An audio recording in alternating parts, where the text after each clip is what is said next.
Today we have a very unique guest with us. I have with me Divya Khanna, who's an alumni of IIM Bangalore. She's worked for 20 years in the advertising industry with two of the largest advertising corporates that are there in the space.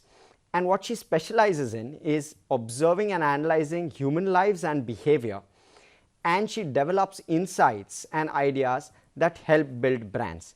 So an extremely interesting guest with us, very unique. What she's done is she's written this very interesting book called The Company We Keep. And this is largely on managing perceptions as well as how companies, which is employers and employees, really have to mix together to create a solid work environment, and what really drives companies, whether from an employer standpoint or from an employee standpoint. So extremely interesting. I have gone through the book, but ma'am, if I can ask you, and I can get straight to it, talk to us about what you have tried to cover, or what you have sought to achieve when you have written this book. What is the objective, and who should the audience be? Who does it really cater to? Okay. So firstly, my objective was actually a very personal objective, because when I started work on this, I was actually in the very, I guess this happens to a lot of people, but I was in that mid-level burnout kind of phase of my career and my life. And at that point, I started questioning, what I had done wrong, because I thought at the beginning of my career, whatever I wanted, I had achieved, but I didn't seem completely happy with it. My work-life balance was actually not a balance at all. And so I really wanted answers for myself. And being somebody who was studying consumer behavior and research, I felt research was a very useful tool for me to figure out and learn for myself. The idea of a book was really to, kind of develop my writing skills. I always wanted to kind of write.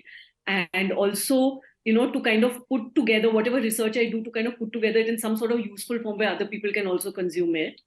I think this is a book which anybody who is interested in the corporate world or is in the corporate world can read. It's not full of jargon or anything like that. This is very, very from a personal story, individual kind of point of view from different stages of careers. And it's really to just show a mirror to, what is the work culture today? Because, when the kind of burnout I had, and when a lot of people go through it, we tend to say, oh, the culture is toxic. Oh, this company, that company, this industry, that industry. But the truth is that culture is really made up of the people who are in it, and we influence and move culture slowly through our individual decisions. And so, we also need to take little accountability and responsibility. And that was really my objective, that, if I don't like the culture, if other people also don't like the culture, what can we do about it? And, if we know where we're coming from, maybe we can kind of, make a few changes that would be beneficial to us long term.